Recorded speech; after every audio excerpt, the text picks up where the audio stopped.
Fifth Avenue in December. A river of wool coats and warm breath, 10,000 people walking fast, none of them looking down. And down there, against the cold grey stone, an old man sits with a paper cup gone cold between his hands. 71 years old, a grey beard. Cracked boots, the kind of man this city has perfected the art of not seeing, but look closer. At his throat, half hidden where his collar has fallen open, a thin silver chain. A pendant shaped like an open wing. A single red stone, deep as a drop of blood. Now the traffic. A black limousine gliding through the morning. It moves past him, then it stops. Dead in the middle of the street, a door opens. A woman in a charcoal coat steps onto the curb, and she is not looking at the road or the buildings. She is looking at his necklace, and her face has gone white. The cold came first the way it always did. It started in the feet and moved upward, patient and certain, until it settled somewhere behind the ribs and stayed there. Marcus Cole had learned not to fight it. Fighting the cold only made a man tired, and tiredness on a Manhattan sidewalk in December was a thing that could kill you slow. So he sat, back against the gray stone of a building whose name he had never bothered to learn, knees drawn up, a paper coffee cup held between two palms, the coffee long gone, the warmth gone with it. He was 71 years old, and his beard had gone the color of ash years ago, and the people of Fifth Avenue moved around him the way a river moves around a stone, without anger, without cruelty, just without seeing. That was the part most people never understood about being invisible.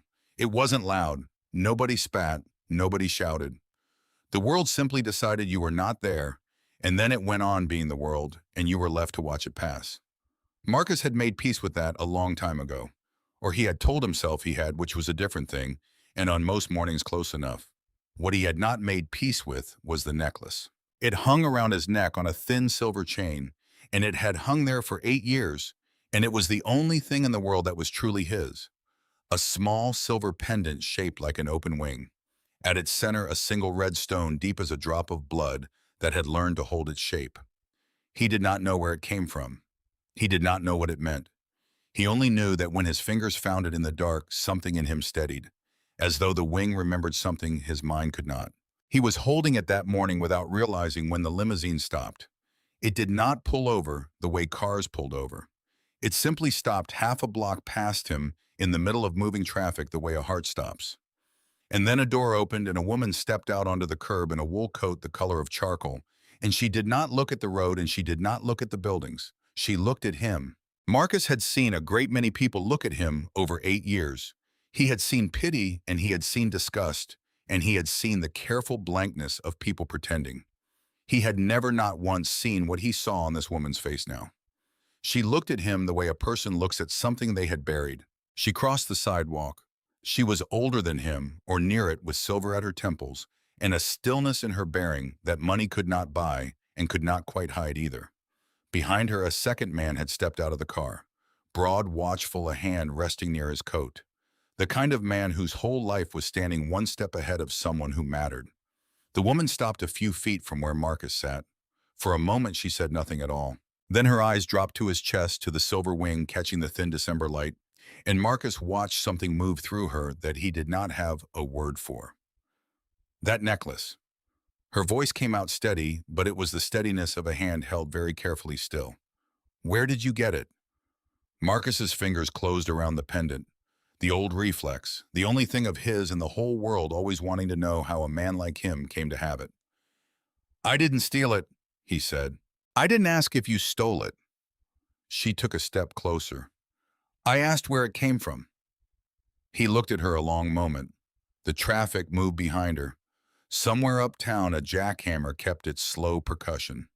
And Marcus Cole, who had spent 8 years learning that the truth bought him nothing, found himself telling it anyway. I don't know, he said. You don't know. I woke up with it. He said it the way he said all of it, now flat, worn, smooth by repetition, a stone in a river. 8 years ago, in a hospital. I didn't have a name. I didn't have a past. I had this. His thumb moved over the red stone. It's the only thing I've had the whole time. He expected her to leave. That was what they did when the story turned strange. They had their moment of curiosity, and then the strangeness frightened them, and they remembered they had somewhere else to be. She did not leave. She stood very still, and the color had gone out of her face, and when she spoke again, her voice had dropped to something quieter and far more dangerous. 8 years ago, she repeated, in a hospital. Yes. Do you remember the month? Marcus frowned. The months before the hospital were a wall of fog. But the hospital itself, the waking, the long white ceiling, the cold that had been inside him then too, that he remembered. October, he said. They told me it was October. And he watched the word land in her like a blow she had been bracing for her whole life, and somehow still wasn't ready to take. For 8 years, Eleanor Ashford had run one of the largest corporations in the state of New York. She had sat across boardroom tables from men who wanted to break her, and she had not blinked. She had buried a husband. She had buried a son. She had trained herself out of panic the way other people train themselves out of biting their nails deliberately daily until the reflex was simply gone.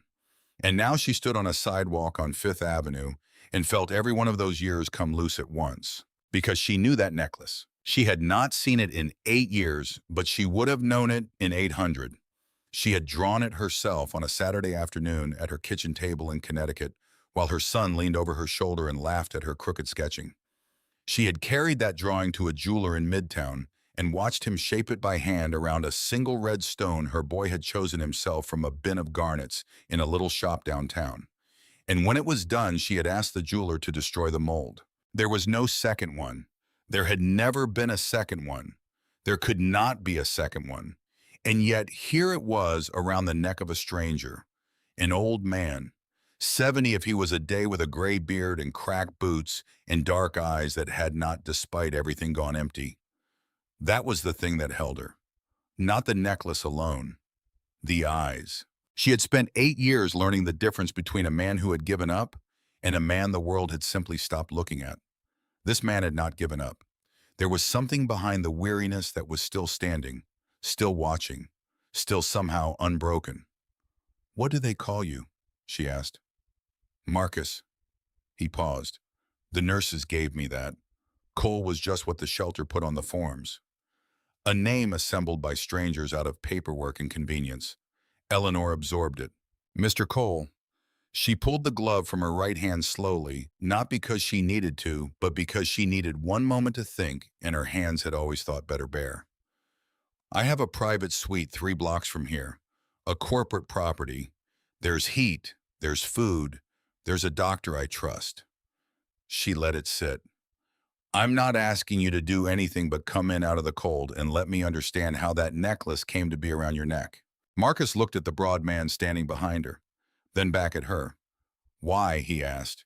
It was a fair question. The fairest there was. And Eleanor, who had an answer ready for everything, found she did not have a clean one. "Because that necklace belonged to my son," she said. "And he died 8 years ago, in October. And you just told me you woke in a hospital that same month with no name holding the one thing in the world I know was his." Her voice did not break. She had spent a long time making sure it wouldn't. "So either you can tell me what happened that night," she said, "or that necklace can. And one way or another, Mr. Cole, I have waited 8 years to ask." Marcus looked down at the cold cup in his hands. He set it on the pavement beside him carefully, an old man's small habit of tidiness in the middle of ruin. And for a reason he could not have explained, the same reason a man holds a stone in the dark, he answered her. "I have dreams about water," he said quietly. "Bad ones. I don't know what they mean." He looked up. "I'll come." The suite on the 14th floor of the Meridian belonged to a different world than the one Marcus had walked in from. The windows ran from floor to ceiling, and the city lay beyond them, silver and enormous and silent, all its noise sealed away behind the glass. The furniture had the soft certainty of things chosen by someone who understood comfort as a kind of precision. There was a warmth in the room that had nothing to do with temperature. Marcus stood in the center of it and did not know what to do with his hands. He had spent 8 years measuring the world in cold and hunger and the long arithmetic of survival. A room like this did not fit anywhere in that arithmetic. He kept waiting for the catch, the cost, the moment the warmth turned out to be a trap the way warmth so often did. But the woman Eleanor only watched him with those steady gray eyes, and the food that came was real, and the doctor she had called arrived within the hour. The doctor's name was Lorraine Pike. She was a compact, unhurried woman in her 60s, and she examined him with a gentleness that did not condescend, which Marcus noticed because it was rare. He had grown used to being handled like a problem. She handled him like a man. When she was done, she went into the next room and spoke with Eleanor in a low voice, and Marcus sat by the window and watched the city and tried not to listen and listened anyway. He could not hear the words. He could hear the shape of them, the careful pauses of someone choosing what to say. When Eleanor came back, she sat across from him, and he could see in her face that the doctor had given her something heavy to carry. "Tell me what she said," Marcus told her. "I'd rather hear it straight." So she did. "Severe retrograde amnesia," she said. "The kind that comes from a hard blow to the head and a long time in cold water." There was scarring on his body the doctor had not expected to find. Old fractures healed crooked along the left side of his ribs. Signs his body had endured a cold deep enough to kill most men. "She said if you went into the water 8 years ago and lived," Eleanor finished, "it would be remarkable." Her word, remarkable. Marcus sat with that. He had always known in the wordless way a body knows things that something terrible had happened to him before the hospital. He felt it in the dreams. He felt it in the way his ribs ached when the weather turned. But he had never had it said to him plainly, that he had been in the water, that he had nearly died there, that his survival was the kind of thing doctors called remarkable when they meant it should not have been possible. "What do you remember?" Eleanor asked. Quiet, almost afraid of the answer. "From before. Anything." Marcus was silent a long time, and when he spoke, the words came slow, the way things come when they're being pulled up from deep water. "Sound mostly," he said. "Waves, big ones. The kind that don't break, they fall." He paused. "Voices, somebody arguing up above me, above where I was. I couldn't see them. I could only hear that they were angry." His jaw tightened. "And cold. The kind of cold that gets into your thinking and stops it." Eleanor did not move. "And a feeling like I was being chased," Marcus went on. "Like I had to run and I couldn't make my legs work." His hand had drifted to the pendant without his knowing. "And a woman. A woman. Older." His voice changed when he said it, softened and frayed. "Gray coming in at the sides. She's crying. But she's not coming apart. It's like she's crying and deciding something at the same time." His thumb moved over the red stone. "She puts this in my hands, both her hands around mine, and she tells me to run." The room was very quiet. Eleanor Ashford kept her face composed the way she had kept it composed across 1,000 tables of men who wanted to see her flinch. But inside her, something had begun to tick. A slow, deep mechanism like the first turning of a great wheel that once turned could not be stopped. "Then we're going to find out who you are," she said. "I know a man, a good one, an honest one, which is rarer. He used to be a federal agent. He finds things." She leaned forward. "But I'll need 2 things from you, Mr. Cole. I'll need you to let a doctor take a sample of your blood, and I'll need you to trust me, the same way I trusted you on that sidewalk when you told me you didn't steal that necklace." Marcus turned from the window and looked at her directly. It cost him something to do it. For 8 years, being seen had been a danger. A man who was seen could be moved along, arrested, robbed, hurt. He had learned to keep his eyes down, to take up no space, to be a stone the river forgot. Looking at her now full in the face was like setting down a weight he had carried so long he'd stopped feeling it. "Why does it matter so much?" he asked, "this necklace?" He studied her. "Your son, what was he like?" The question landed in Eleanor's chest like something dropped from a great height. "His name was Julian," she said, and it was the first time she had spoken her son's name aloud to anyone in a very long time, and the saying of it opened a door she usually kept shut. "He was stubborn. God, he was stubborn. And he was kind, which is a hard thing to be both of at once." a breath. And he never did anything without a reason, not once in his life, which is why that necklace is around your neck, Mr. Cole, and not at the bottom of the Atlantic. He put it there. I don't yet know why, but he put it there. Marcus looked down at the silver wing. For 8 years, it had been a mystery he carried like a stone in his pocket, the only thing that was his. And now a woman in a wool coat was telling him it had been chosen by a young man named Julian, sketched at a kitchen table made by hand. That it had a history. That it had meant something to somebody before it ever meant survival to him. All right, he said. Take the blood. The man Eleanor trusted arrived the next morning. His name was Walt Garrett, and he was somewhere in his 60s, compact and gray and unhurried, with the flat, patient eyes of a man who had spent 30 years learning that the most important fact is almost never the first one offered. He listened to the whole of it without interrupting. The necklace, the hospital, October, the dreams of water. When Eleanor finished, he was quiet a moment, and then he asked one question. Where was the boy's accident? Montauk, Eleanor said. A cliff road late at night. His car went over. They never recovered him. Walt nodded slowly, and Marcus watched something settle behind the man's eyes. A direction, a first thread to pull. Hospitals keep records, Walt said. Even the thin ones, even the ones somebody wanted thin. He looked at Marcus. If you came out of that water near Montauk 8 years ago, somebody fished you out and somebody wrote it down. Give me a few days. It took him 4. He came to Eleanor's office on a gray Thursday and set a manila folder on her desk without a word of preamble. Marcus had asked to be there. He had insisted on it, in fact, with a quiet firmness that surprised even him. 8 years of having his fate decided in rooms he was not allowed into had left him with one bone-deep certainty. Whatever was in that folder, it was about his life. He would not learn it secondhand. Walt opened it. Inside was a photocopy of a hospital intake record. Montauk General, dated 8 years prior, 3 days after Julian Ashford's car had gone off the cliff road. The patient was listed as John Doe, black male, approximate age early 60s, recovered from the water near the base of the cliff road, severe head trauma, hypothermia, near drowning. Marcus stared at the page. He could not read it the way Eleanor read it swiftly, professionally. He read it slowly, the way a man reads his own gravestone. John Doe, no name, no history.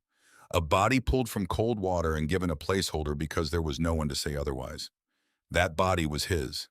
That blank line where a name should be was his. For 8 years he had wondered how he came to be nobody, and here was a document where nobody had begun. That's me, he said. It was not a question. That's you, Walt said. Eleanor read the record twice, her hand steady on the paper. When she set it down, her voice was very quiet. Same night, she said. Same water. Same cliff.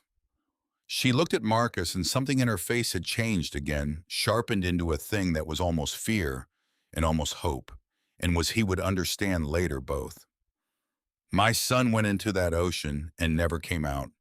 And 3 days later, they pulled a man out of the same water alive, holding a necklace I made with my own hands.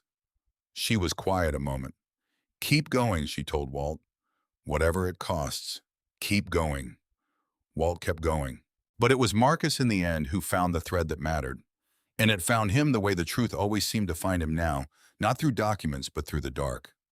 It came that night in the suite in a dream. He was in the water again. He was always in the water, in the dreams, the cold of it, the weight of his own clothes dragging him down the great falling waves.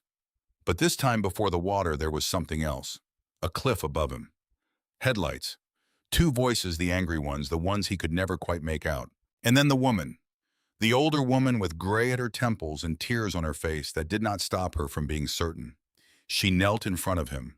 She pressed the silver wing into his hands, both her hands wrapped around his, her grip fierce enough to hurt.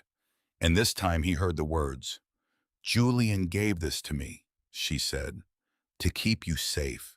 You have to run now. Do you hear me? You have to run. Marcus woke in the dark with his heart slamming against the old crooked ribs and a single word in his mouth that he had never been able to reach before. Julian. He sat up in the unfamiliar softness of the bed in the warm sealed quiet of the 14th floor, and he said it aloud into the dark to be sure it was real. Julian. The name did not belong to him. He knew that. It was a borrowed thing, a thing from someone else's mouth in someone else's grief.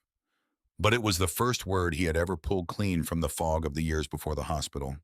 The first solid stone in a river of fog. And it had a shape and a weight, and it meant that somewhere behind the wall in his mind, the truth was still there, waiting. In the morning, he told Eleanor. He found her already in the suite when he woke, sitting by the window with a tablet dark and forgotten in her lap, watching the city the way a person watches the sea. She turned when he came in, and she read his face the way she seemed to read everything instantly, completely. You remembered something, she said. A word. Marcus crossed the room slowly and stood at the window beside her. Down below, 14 floors down, the city moved in its endless indifferent current, and somewhere in it was the very stretch of sidewalk where he had sat the morning before a stone the river forgot. The woman. In the dream. She was clearer this time. I heard what she said. Eleanor went very still. She put this in my hands. Marcus touched the silver wing at his chest. And she said, Julian gave this to me to keep you safe. He watched the name land in Eleanor Ashford. He had thought he understood grief. 8 years on the street will teach a man most of what grief has to offer. But he had never seen it look the way it looked on her face now, in that warm, bright room when a stranger spoke her dead son's name back to her out of a dream 8 years deep. She did not cry. He would learn a woman who had taught herself not to. But something passed behind her eyes, vast and slow, like the shadow of a great ship moving under still water. He gave it to her, Eleanor said softly. Not to Marcus, to herself, to Julian, to the 8 years. He gave the necklace to a woman and told her it would keep you safe. She turned to Marcus, and there was something new in her face now. A certainty that had stopped being suspicion and started becoming something far more frightening, because suspicion can be wrong and survived, but this had the weight of a thing already true. My son knew you, she said. Before that night, somehow Julian knew you, and he gave you the one object on this earth I would recognize anywhere, and he placed it in the hands of someone who could get it to you. Her voice did not rise, but it grew very clear the way the air grows clear before a storm. He was building a bridge, Mr. Cole, from you to me, in case something happened to him. She looked out at the city. And something happened to him, she said. For a long moment, neither of them spoke. The morning light moved across the floor. The city went on being the city, deaf and enormous, the way it had gone on the day Julian died, and every day since. And Marcus Cole, 71 years old, with ash gray in his beard and 8 winters in his bones, and a single borrowed name now burning in his chest, understood that the cold morning on Fifth Avenue had not been the end of something. It had been the beginning. Because somewhere out there was a young man named Julian who had built a bridge with his last strength and never lived to see it crossed. Somewhere was an older woman who had pressed a silver wing into his hands and told him to run. And somewhere, Marcus already sensed, though he could not yet have said how he knew, was the reason a man with no name had been left in the cold for 8 years while the world looked away. He did not have the answers yet, but for the first time in 8 years, he had a question worth living to answer. He closed his fingers around the silver wing, and the red stone pressed back warm from his own heart, and Marcus Cole stood at the window and looked out at the city that had forgotten him, and felt very quietly the first thing he had felt in a long time that was not the cold. He felt himself beginning to remember. The remembering, once it began, did not come gently. Marcus had thought it might. He had imagined in the warm, sealed quiet of the suite that the memories would return the way light returns to a room at dawn, slow and kind, one shape resolving after another until the whole world stood clear. That was not how it came. It came the way the ocean had come in the dreams, in surges, in coal black walls that fell on him without warning, and dragged him under and left him gasping in the dark with his heart hammering against the old crooked ribs. He would be sitting by the window watching the city, and a smell would reach him from nowhere, salt and gasoline and rain, and suddenly he was somewhere else. Somewhere before, and the walls of the suite were gone, and there was only the cliff and the headlights and the 2 angry voices above him. Then it would pass, and he would be an old man in a borrowed chair again, shaking his hands not quite his own. Eleanor noticed. Eleanor noticed everything. But she did not crowd him, and she did not press. And Marcus came to understand that this was its own kind of respect. The rarest kind, the kind that lets a man fall apart in private and be whole again before anyone speaks of it. What she did instead was bring him things. She brought books when he mentioned he had once liked to read, though he could not say how he knew that about himself. She brought a Dr. Lorraine Pike who came every other day and checked the slow healing of a body that had spent 8 years being neglected. And she brought Walt Garrett who came with folders and who treated Marcus not like a charity case or a curiosity, but like a man with a stake in his own life, which after 8 years of being moved along and talked over, felt almost unbearable in its decency. It was Walt who brought the next thread, but it was Marcus who had to decide what to do with it. "There's a nurse," Walt said. He had spread his materials across the dining table the way he always did, methodical, unhurried. "Worked the emergency ward at Montauk General 8 years back. Donna Whitfield. She's retired now, lives upstate near Albany. She remembers you." Marcus looked up. "Remembers me. Remembers the John Doe." Walt's flat, patient eyes held his. "Says she'll talk, on one condition, no names.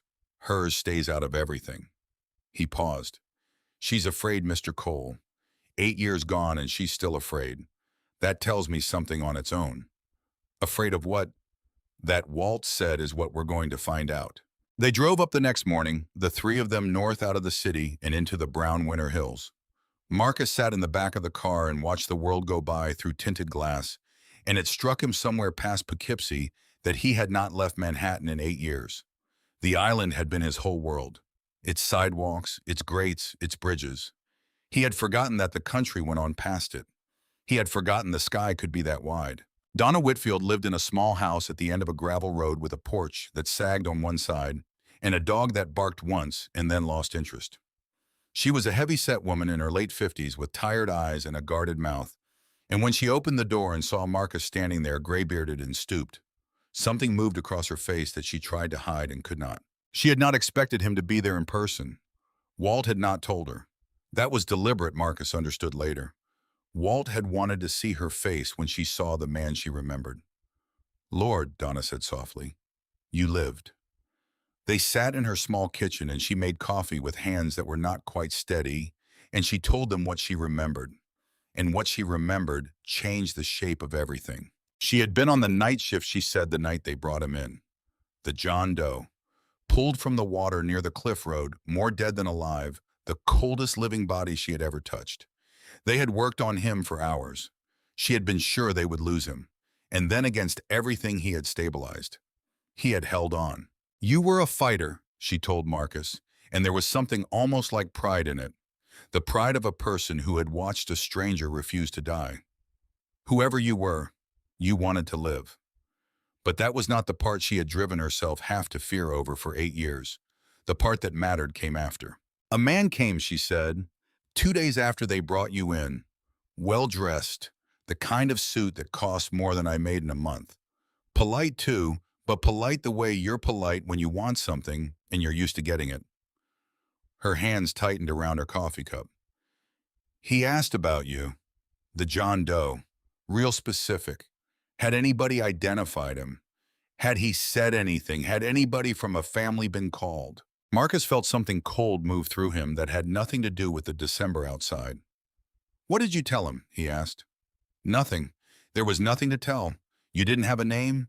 You couldn't speak yet. Nobody had come." Donna looked down at the table. "But he didn't leave it there. He went and found the charge nurse, talked to her quiet in the hall, and then he gave her an envelope." The kitchen was very still. "I didn't see what was in it," Donna said, "but I saw her face after and I saw what happened next." She raised her eyes and they were wet now and old with a guilt she had carried a long way. "Within a week you were gone. Discharged. Not to a rehab place, not to a facility nowhere they could keep an eye on you. They sent you to a city shelter. Still no name. Still no follow-up. Your file got stamped resolved." Her voice cracked on the word. "A man who'd nearly drowned, who couldn't remember his own name, and they marked you resolved and put you on the street. She wiped her eyes with the back of her hand. "I knew it was wrong," she said. "I knew it then, but I had 2 kids and a mortgage, and I'd seen what that envelope did to people braver than me, so I kept my mouth shut. And I have thought about you every winter for 8 years, wondering if you froze in some doorway because I was too scared to make a phone call." Marcus sat across from her in the small, warm kitchen, and he did not know what to feel. He had spent 8 years believing his erasure was an accident. A man falls through the cracks. It happens. The world is large and careless, and people slip out of it all the time. And he had told himself that was all it was. A slipping, a misfortune, nobody's fault, but the indifferent arithmetic of bad luck. But it had not been an accident. Someone had come. Someone in an expensive suit had walked into that ward and looked at a nameless dying man and decided in the space of a conversation and an envelope that the safest thing was to make that man disappear. Not to kill him. That would have left a body and a body could be found. Just to erase him. Just to push him out into a city that was already so good at not seeing and let the cold and the years do the rest. For 8 years, Marcus had been invisible. And now he understood that someone had wanted him that way. "The man," Marcus said. His voice came out rougher than he meant it to. "The one in the suit. Did you ever see him again?" "No." Donna shook her head. "But I saw him once was enough." She looked at Walt. "And there's a camera. In the parking lot. I don't know if it's still in their system after all this time. But he parked out front, walked right past it. If anybody ever pulled that footage." Walt was already nodding. He had pulled it. He laid the photograph on the kitchen table face up and Marcus leaned over it. It was a still from a security camera. Grainy, poorly lit, the colors washed out by night and cheap equipment. But the face was clear enough. A man in a dark coat walking toward the hospital entrance, caught mid-stride beneath the parking lot lights. Middle-aged, composed, handsome in the unremarkable way of men who have never once in their lives gone hungry. Marcus did not know the face. But Eleanor did. He heard it in the sound she made. A small, sharp intake of breath, the only crack he had ever heard in her composure there, and gone in an instant. He looked up at her and her face had gone the color of the December sky outside, and she was staring at the photograph the way Marcus had stared at the hospital record 3 days before. The way a person stares at a thing they had buried. "Eleanor," he said. "Who is that?" For a moment, she did not answer. Her eyes stayed fixed on the photograph, and Marcus watched a lifetime of betrayal arrive in her all at once, slow and total like water filling a room. "His name is Bennett," she said at last. Her voice was very quiet and very controlled, and that control cost her. Marcus could see it cost her. "Bennett Ashford, my late husband's cousin." She straightened. When she spoke again, the words came clipped and precise. The boardroom voice, the one she used when a thing was too large to feel and had to be managed instead. "He has sat on the board of my company for 14 years, she said. "He smiles at me across that table every Monday morning. And for the last 2 years, he has been quietly, patiently, methodically gathering the support he needs to remove me from my chair." She looked at the photograph one last time, then turned it face down on the table with a single deliberate motion. "And it seems he has been busy for considerably longer than 2 years. The drive back to the city was a long one and a quiet one. Marcus sat in the back and watched the brown hills give way to the gray sprawl, and he turned the new shape of things over and over in his mind. A man named Bennett, a board, a company. Words that belonged to a world he had never lived in, a world of suits and Monday meetings and patient ambition. And somehow that world had reached down 8 years ago and decided he should cease to exist. But why? That was the question that would not let him rest. A rich man does not pay to erase a nameless drowning stranger for no reason. Marcus had been nobody. He had been a John Doe, a body in a cold ward, a man with no name and no past, and nothing to threaten anyone. What could a man like Bennett Ashford possibly have feared from a man like that? The answer was in the fog. He could feel it there just behind the wall, the way he had felt the name Julian before it came. And so that night in the suite, Marcus did something he had spent 8 years refusing to do. He went looking for the memories on purpose. He sat by the window in the dark, the silver wing warm in his hand, and he did not run from the water. He went toward it. He let the cold come, and the falling waves and the headlights on the cliff and the two angry voices above him. He stood in the middle of the worst thing that had ever happened to him, and he made himself listen, and the wall began to give. It came in fragments as it always did, but this time he did not let the fragments scatter. He held them. He turned them in the dark like a man fitting together the pieces of something broken. A young man's face. That came first. Younger than Marcus by 40 years, with Eleanor's stubborn jaw and a warmth in his eyes that Marcus knew somehow that he had trusted. Julian. They were sitting somewhere. A diner maybe? Cheap coffee and a window full of rain. And the young man was talking fast and bright, the way the young talk when they have found out something enormous and cannot hold it in. "You're my uncle," Julian was saying. "Do you understand what I'm telling you? My grandfather had a son before any of them knew. Before the marriage, before the company, all of it. You're his. Your family. You've been out here your whole life, and your family." Marcus sat in the dark of the 14th floor with tears on his face he did not feel himself shed. There was more. He pulled it up piece by piece. He had not always been homeless. That was the thing the years on the street had buried so deep he had forgotten it was buried. He had been a man with a life. A small one, a hard one, but his. And somewhere in the last years of it, a young stranger had found him, had sought him out, had sat across a diner table and told him that the blood in his veins connected him to a name and a family he had never known he had. And Julian had been afraid. That came too. Under the brightness, under the warmth, the boy had been afraid of something. He had kept looking at the door of the diner. He had lowered his voice when other people passed. "There are people who won't want this known," Julian had said. "There's a lot of money in it. There's the company. If it comes out that you exist, that you have a claim, it changes everything for some people. So we have to be careful. We have to do this right." And then the last piece, the one that broke Marcus open in the dark. Julian reaching into his collar, drawing out a silver chain, a pendant shaped like an open wing, a single red stone at its heart, pressing it into Marcus's hands across the diner table. "My mother made this," Julian had said. "It's the only one in the world. If anything ever happens, if you ever can't reach me, you find her. You show her this. She'll know it. She'll know you're real. She'll know I sent you." Marcus had not understood then why the boy spoke as though something might happen to him. The young did not usually think that way, but Julian had pressed the necklace into his hands with a strange, grave urgency, as though he had already glimpsed the shape of what was coming. He had been right to be afraid. Marcus sat by the window until the sky went gray with morning, and when Eleanor came to the suite, she found him already awake, and she read his face, and she sat down across from him without a word and waited. "He found me," Marcus said. His voice was hoarse. "Julian, he found me. Years before that night. He came and found me, and he told me." He looked up at her, and there was wonder in it, and grief and something else, something that had been buried under 8 years of cold, and was only now slowly coming back to life. "I'm his uncle. Your husband's father had a son nobody knew about, before the marriage, before any of it." He pressed 2 fingers to his sternum where the wing lay. "That son is me." Eleanor was very still. "My husband's name was Edmund," she said quietly. "Edmund Ashford. His father was a hard man and a private one, and there were always stories about his early years that the family did not tell."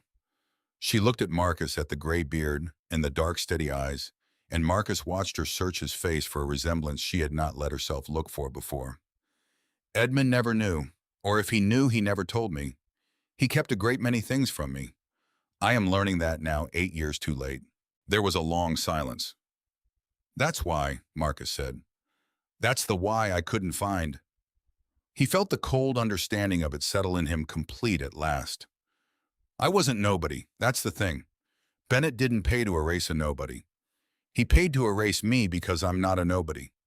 Because if it ever came out that Edmund Ashford's father had another son, a son with a claim that changes who owns what, that changes everything for a man trying to take the company for himself."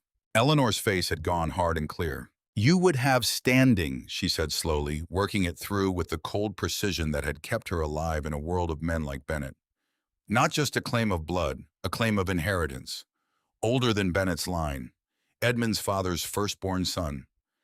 She stood and crossed to the window and looked out at the city as though seeing it new. If Bennett knew you existed, you were not a curiosity to him. You were a threat, the single largest threat to everything he has spent his life trying to take.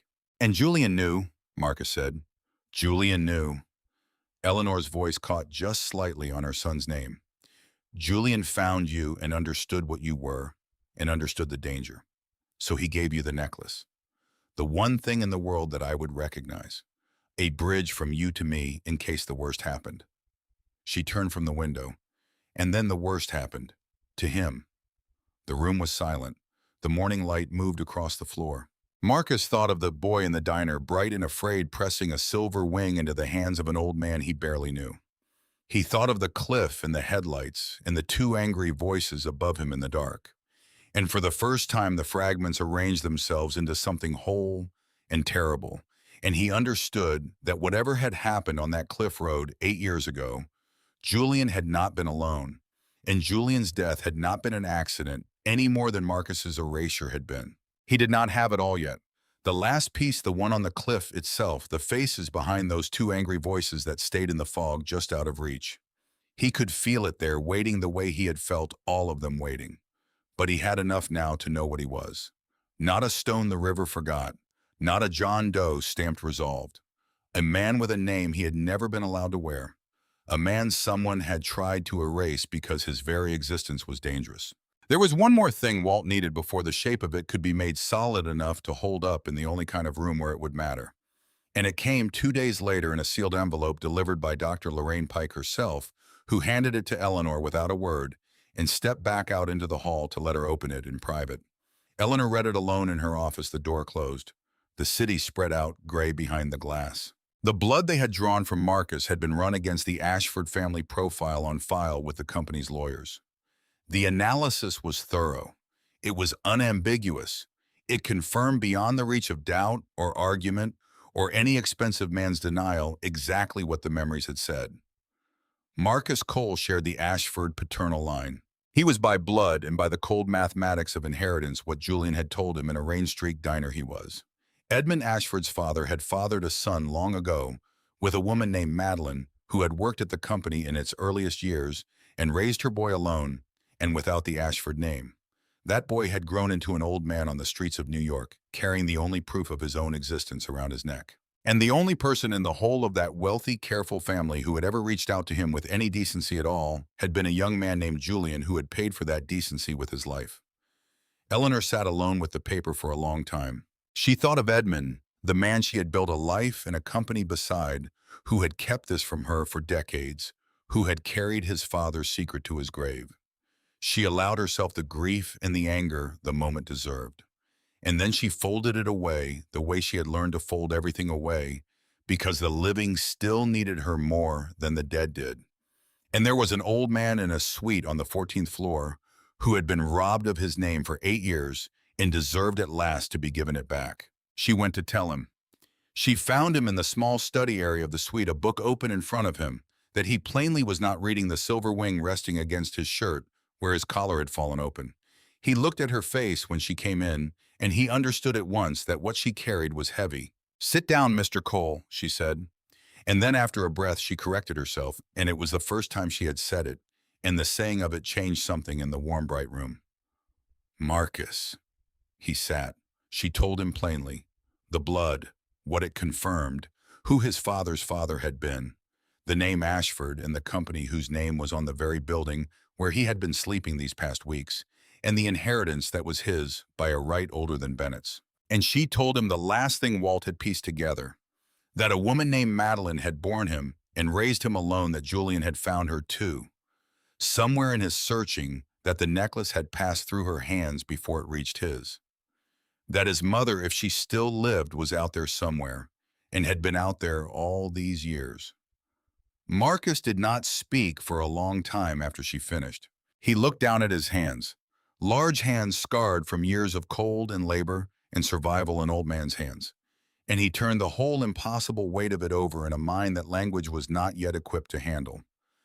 "Julian knew," he said finally. "It was not a question." "He found you," Eleanor said. "And when he understood what you were, he gave your mother that necklace, the same one I made for him, and told her it would keep you safe. He was building a bridge between you and me, in case something happened to him. Her voice was steady. And something did happen to him. Something did, Marcus agreed quietly. He raised his eyes, and Eleanor saw that the grief in them had not collapsed into helplessness the way grief so often did.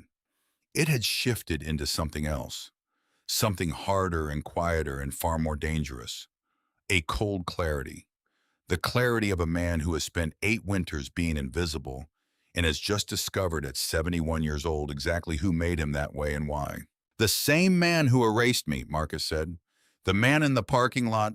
Bennett, you're telling me he's still there, still at your table, still smiling at you every Monday. In 36 hours, Eleanor said, he will have the votes he needs to call for my removal. He has spent 2 years preparing for a single morning. He thinks it is finally his. Marcus looked out the window at the gray December city 14 floors down, where somewhere a stretch of sidewalk waited that had been his whole world for 8 long years. He thought of the boy in the diner. He thought of the woman with gray at her temples, pressing the wing into his hands. He thought of the 2 angry voices on the cliff that he could not yet see the faces of, but that he was beginning very slowly to recognize. Then I think he said, it's time I remembered the rest. 36 hours is not a long time when a man is trying to recover 8 years. Marcus understood that the moment Eleanor laid out what was coming, there was a board and a vote in a room on the 42nd floor where men in good suits would decide the fate of the company that bore his family's name. And there was Bennett Ashford, who had spent 2 years preparing for that morning, and 8 years before that, making sure the one man who could undo him would never be found. The pieces were nearly all in place. Walt had the hospital record and the nurse's statement and the photograph from the parking lot. He had traced the money 2 transfers totaling $60,000 moving out of a private account through a shell company and into the hands of people at Montauk General who had marked a living man resolved. The trail led in the end exactly where Eleanor had known it would, to Bennett. And there was the blood. The proof cold and unarguable that Marcus Cole was an Ashford by birth with a claim older than the man who had tried to erase him. But there was one piece still missing, and it was the piece that lived in Marcus behind the wall in the fog he had spent 8 years refusing to enter. The cliff, the night itself, the faces behind the 2 angry voices. You don't need it, Eleanor told him. They were in the suite late the city, a field of lights below them. Walt's materials were spread across the table, and the company's lawyer, a sharp, unhurried woman named Camille Brooks, had come and gone twice building the case with the care of someone who understood that the truth alone was never enough, that power had a way of defending itself regardless of the truth. We have the records, we have the nurse, we have the money and the blood. You do not have to go into that room, Marcus. You do not have to walk into a place full of his people and stand in front of the man who tried to kill you. That is too much to ask of anyone. Marcus was quiet for a moment. He looked at the lights of the city. He thought about how long he had spent down there in the cold of it, invisible a stone the river forgot. He thought about the boy in the diner who had built a bridge with his last strength and never lived to see it crossed. You're not asking me, he said. I'm telling you, I'm going in. Marcus, I spent 8 years being moved along. His voice was low and even, and it did not waver.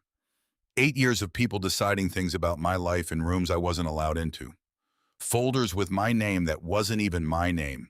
Doctors and clerks and shelter workers, all of them talking about me like I was a problem to be filed away somewhere I'd stop being their concern. He turned from the window. I am done being decided about, Eleanor. Whatever happens in that room, it happens with me standing in it. Not because of your company. I don't care about the company. Because a man tried to take my life and then spent 8 years making sure I'd never exist, and I have decided that deserves an answer. From me, to his face. Eleanor looked at him a long moment. She had spent a lifetime among powerful men, and she knew the difference between the ones who postured and the ones who meant it. This old man, gray-bearded and stooped, and 71 years old with 8 winters in his bones, meant it more than any of them ever had. All right, she said. Then we prepare you. He did not sleep that night. Neither of them expected him to. At 2 in the morning, he called down to the front desk and asked in his low, careful voice whether the suite storage held any books on how companies were governed. The night concierge, baffled but obliging, sent up 3. By 5 in the morning, the light in his suite was still burning. When Eleanor came at 7 to walk him through the timeline, she found him at the desk with all 3 books open and a legal pad covered in his slow, deliberate handwriting. He had questions. Good ones. Clear, specific, the questions of a man who had taught himself a thing through the night because he had decided to understand the ground he was about to stand on. She stood in the doorway and watched him for a moment, and something moved in her chest that she had not expected, something that ached around the edges, familiar and foreign at once. It was the way Julian used to look. Bent over his work the night before, something that mattered to him, that particular quality of focused stillness, the whole of a person gathered toward a single point. "You're staring," Marcus said without looking up. "You remind me of someone," Eleanor said. "Your son." "My son." Marcus set down his pen. "Tell me about the room," he said. "The boardroom. Tell me what happens when we walk in." Camille Brooks arrived at 8 with 2 associates and a box of documents. She laid the case out across the dining table like a surgeon laying out instruments. The medical records, the financial trail Walt had reconstructed, every transfer, every shell, every fingerprint of money.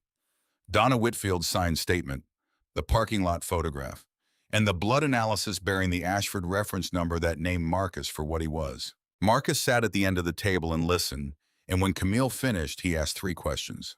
Whether the hospital records would hold up, whether the chain on the financial documents was clean, whether Bennett's move against Eleanor could be legally suspended once fraud was on the table. Camille looked at him over the top of her reading glasses. They were not the questions of a man in shock. They were the questions of a man who had already decided and was now only checking the ground beneath his feet. "The vote is at 10 tomorrow morning," she said. 12 board members, several of whom Bennett has already spoken to privately. We will walk in with everything we have, and we will be walking into a room he believes he has already won. Marcus nodded slowly. He was looking at the photograph, the grainy still of a well-dressed man walking past a parking lot camera, a man who had decided in the span of a conversation and an envelope that an old man's life could simply be subtracted from the world. "He thought I'd never end up in a room like that," Marcus said. "He thought a great many things," Eleanor said. Marcus set the photograph down face up and left it there. "Then let's go and find out which of them were wrong." The boardroom occupied the entire northeast corner of the 42nd floor. Glass on 2 sides, floor to ceiling, the city spread out beyond it, small and silent. A long table of dark walnut. The particular hush that expensive buildings manufacture to remind everyone inside them that the world below operates at a different frequency. By 5 minutes to 10:11 of the 12 board members were already seated. Coffee cups, leather portfolios, the low, confident murmur of people who believed they already knew how the next hour would go. Bennett Ashford stood near the head of the table, talking quietly with 2 of the men he had spent the last month cultivating. He was dressed beautifully. A charcoal suit, a silver tie, the easy assurance of a man who had spent years preparing for a single morning and could feel it finally arriving. He checked his watch. He smiled at something one of them said. He did not look toward the door. He did not need to. Eleanor's chair at the head of the table sat empty, and every minute it stayed empty made the story he had built easier to believe. At 2 minutes to 10, the door opened. Eleanor Ashford walked in. Charcoal blazer, white shirt, her bearing exactly what it had always been, unhurried, and certain, the posture of a woman who had never once needed a room to grant her permission to be in it. Every eye at the table turned to her, and then every eye turned to the man walking beside her. Marcus wore a navy suit that had been tailored the afternoon before. Clean line, nothing excessive. He was tall even at 71, even stooped by 8 years of cold, and the suit read differently on him than it would have on any of the other men in that room. Not like a costume, like something that had always belonged to him and had simply been waiting all this time for him to come and claim it. He walked with a quiet steadiness, the steadiness of a man who had spent 8 years learning to take up as little space as possible and had decided in the last weeks to stop. The murmur at the table died. Bennett's smile recalibrated. Marcus watched it happen, watched the easy confidence flicker as a new variable entered a calculation the man had thought was finished. Bennett's eyes moved from Eleanor to the old gray-bearded stranger at her side and stayed there, and something behind them began very slightly to tighten. Eleanor took her chair. Marcus sat at her left. Camille Brooks and one of her associates took the seats along the wall, the document box open between them. "Good morning," Eleanor said.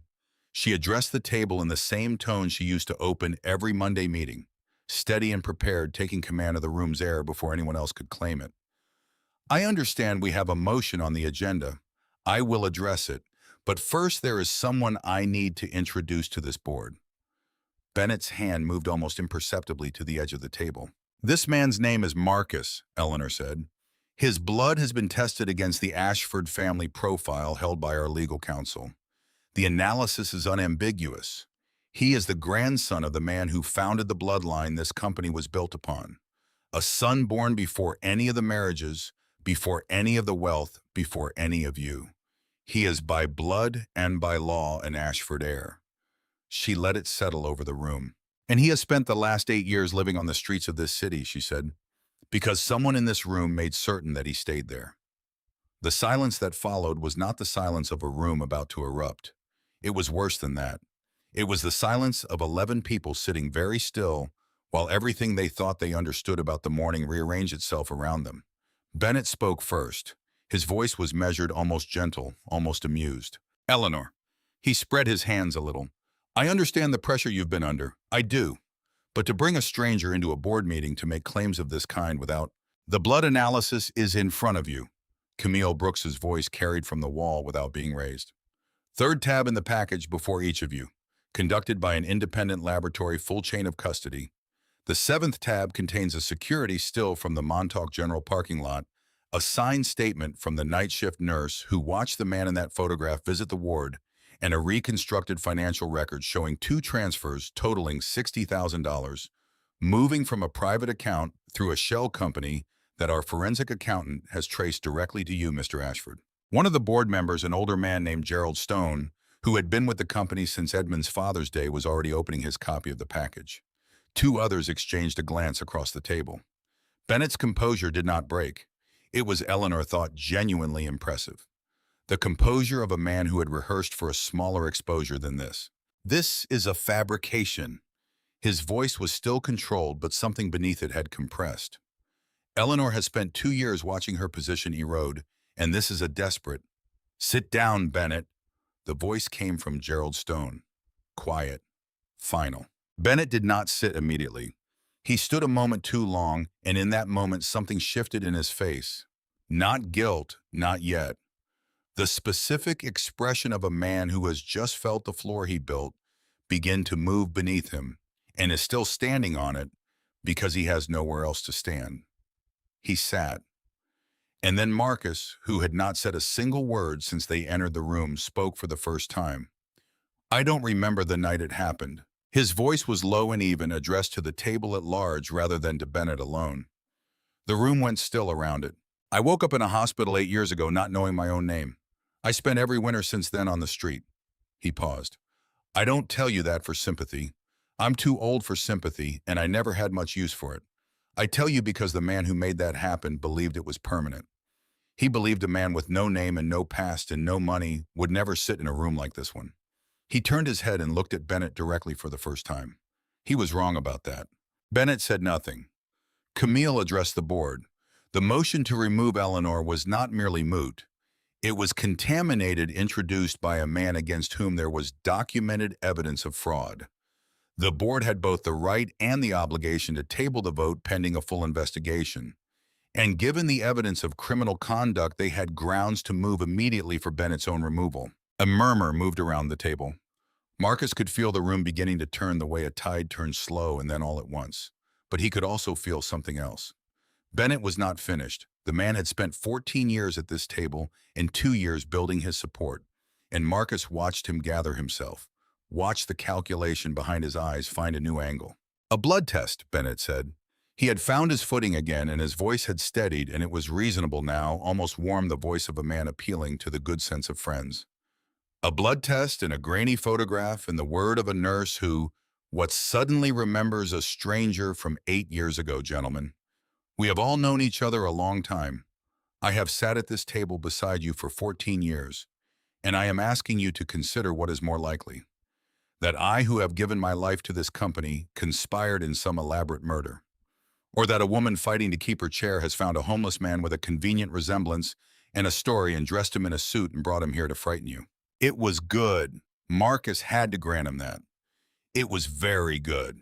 He watched two of the men Bennett had cultivated lean back in their chairs, watch the doubt do its slow, patient work. He watched Gerald Stone's certainty waver just slightly at the edges. The truth was on the table in front of every one of them in black and white, and still it was not enough because power had a way of defending itself, and Bennett Ashford was very good at being powerful. And in the silence that followed, in the held breath of a room beginning to tilt back the other way, Marcus closed his eyes. He had spent 8 years running from the water. He had spent the last weeks walking toward it piece by piece, fragment by fragment. And now in a glass room 42 floors above the city that had forgotten him with the whole of his stolen life balanced on a knife's edge, he went the last of the way in. The cliff, the headlights, the cold, the two angry voices above him in the dark, the ones he had never been able to make out. He let them come. He stopped fighting, and the wall at last gave way completely. He was on the cliff road. It was night and it was raining, and there were two men, Julian young and afraid his back to the guardrail, and another man older in an expensive coat. His voice raised his hand, closing around the boy's arm. Marcus had come because Julian had called him, had said, "Meet me, it's gone wrong, he knows." And Marcus had come, an old man hurrying through the rain, and he had arrived in time to see, and not in time to stop. "You should have stayed buried," the older man was saying to Julian. "Both of you, your grandfather's mistake and you. You couldn't leave it alone." And the voice. Marcus knew the voice. He had been hearing it for 10 minutes in this very room, reasonable and warm, asking 12 men to doubt their own eyes. His eyes opened. The room was waiting. The tide was turning back toward Bennett, and Marcus could feel it. And he set both of his old scarred hands flat upon the walnut table, and he spoke into the silence. "I remember now," he said. The room went still. "I told you I didn't remember the night. That was true until about 1 minute ago." He did not look away from Bennett. "I remember it now. All of it. I remember a cliff road in the rain.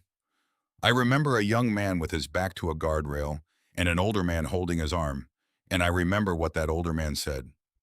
His voice did not rise, but it filled the room the way a low tide fills a shore, complete, unstoppable. He said, 'You should have stayed buried, both of you.' He said it to Julian. And then there were headlights in the water and 8 years of nothing." He paused. "I didn't see his face clearly that night. It was dark and it was raining, and I was an old man too far away to stop what happened. But I have spent the last 10 minutes listening to that voice ask all of you to doubt what is in front of your own eyes. And I know it now, the way you know a thing in your bones." He raised one hand from the table and pointed slowly across it. It was him. The room did not erupt. It simply changed. Marcus felt it change, felt the tide reverse and run hard the other way. Felt 11 men arrive at once at a conclusion that the documents had laid out, but that this, the old man's voice, the name memory, the pointing hand had finally made real. Gerald Stone closed his copy of the package. He did not look at the papers. He looked at Bennett. "That's enough," Gerald said quietly. Bennett's composure broke at last. Not into rage, into something stiller and more terrible, the expression of a man who realizes that the architecture he spent his whole life building has collapsed, and that he is still standing inside the ruin of it, and that there is nowhere left to go. "This is absurd," he said, but the words came out thin now, the warmth gone out of them. "He admits he didn't see. He admits—" "I said that's enough." Gerald did not raise his voice. He did not need to. "Sit down, Bennett. You're finished here." The vote to remove Bennett Ashford from the board took 4 minutes. It was not unanimous on the first call. Two of the men he had cultivated hesitated, and Marcus watched them hesitate, watched the old pull of loyalty and self-interest war against the thing they had just seen. But Gerald Stone voted first, and then the tide carried the rest one after another, until even the two who had hesitated understood that the ground had shifted and there was no standing on the old place anymore. When it was done, the room was quiet, and then the door at the side of the boardroom opened, and 2 officers from the city's financial crimes unit stepped through, because Camille Brooks had made the call the moment the vote closed, and the machinery of consequence, once started, ran now on its own momentum. Bennett Ashford stood without being asked. He straightened his jacket. He did not look at Eleanor. He did not look at Marcus. He looked at the middle distance with the sealed face of a man who has run out of moves and is performing dignity because it is the only thing left to perform. He was escorted out. The room exhaled. They did not speak much in the immediate aftermath. There were practical matters, board members who needed briefing, a press strategy Camille was already drafting in the hall, Walt waiting somewhere below with a final summary. The consequences had engaged and they ran on their own now. Marcus stood at the boardroom window after the others had filtered out and looked down at the city. 42 floors of air between him and the street where he had spent 8 winters. From up here it looked almost gentle, the city almost kind, all its cruelty smoothed away by distance. Eleanor came to stand beside him. "How are you?" she asked. It was a simpler question than any she had asked him in all the weeks since the sidewalk, and perhaps because of that he answered it honestly. "I don't know yet," he said. "I think I will be." He was quiet a moment. "Julian called me that night. He said it had gone wrong. He said he knows. I came because he asked me to. I just came too late." "You came," Eleanor said. "That's more than anyone else did." She looked out at the same city. Julian would have liked this. Not the boardroom part, the part where you stood up. Marcus touched the silver wing at his collar, just visible above the white shirt. "He put this on me," he said. "Told me if anything ever happened, it might bring me back to someone who'd know it. He was a boy. He shouldn't have had to think that way." He paused. "But he was right." "He was usually right," Eleanor said. Infuriatingly so. Something in Marcus's face shifted, a softening at the edges, cautious but real. 3 weeks later, on a Sunday evening, Eleanor's apartment held a small gathering. Eleanor, Marcus, Camille Brooks, and Walt Garrett, who had been invited with the quiet ceremony of people who do not make speeches but understand when an occasion matters.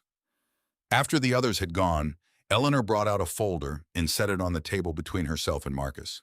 Inside was a formal transfer of equity, a block of shares in the company registered in the name Marcus Ashford. Legitimate, permanent. The kind of document that cannot be undone by one man's ambition or erased by an envelope of cash. Marcus looked at it for a long time. "This isn't about the company," Eleanor said. "It's about the fact that Edmund's father had a son who deserved to know his name. And Julian made sure there was a path back to it, even as he was running out of time." Her voice stayed steady, but there was something in it now, the acknowledgement of grief rather than its management. "I can't give you back 8 years, but I can give you this." Marcus picked up the pen. He looked at the signature line at the name printed there, Marcus Ashford, and the name sat differently now than it would have even a week before. Not like something borrowed, like something returned. He signed. There was one thing left, and Eleanor did not arrange it because it was not hers to arrange.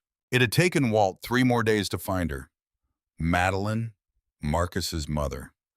She was living in a small apartment in Newark, a careful, quiet life. The life of a woman who had spent years making herself hard to find. She was an old woman now, frail but clear-eyed, and when Walt's call came through, she did not speak for a long moment. She had not known whether her son had survived. She had not known for 8 years. Eleanor passed the contact information to Marcus and told him it was his to use however and whenever he chose. The rest belonged to him. He called that same evening. The conversation lasted 2 hours. He did not say what passed between them, and Eleanor did not ask. Some things close in private, and that is exactly as it should be. A week after that, on a Tuesday morning, Marcus stood on the corner of 5th Avenue, where the limousine had stopped on a December day that felt now like it belonged to another man's life. The city moved around him exactly as it always had. Indifferent, enormous, continuous. The cold was the same cold. The foot traffic divided around him the way it always had, but he was not the same man. He wore a coat that fit. He carried a phone with real names in it, people who knew his. In his inside pocket was a folded copy of the transfer document, not because he needed to carry it, but because he was not yet done with the feeling of it being real. He was 71 years old, and for the first time in 8 years, perhaps for the first time in his whole long life, he had a name that no one could take from him. He reached up and held the silver wing through the fabric of his coat. The red stone, warm from his own heart, pressed back against his palm. A young man had made a choice in the last moments he had to put the one object that could serve as a bridge around an old man's neck. To trust that it would survive the water. To trust that Eleanor would know it. To trust that the truth had weight enough to surface even from the bottom of the cold Atlantic. He had been right. Marcus let go of the pendant and stood straight. The city moved. The morning opened ahead of him, full of a name that was his, full of a future that had been stolen and buried and recovered, and was now at last for the first time entirely his own to build. He stepped forward into it,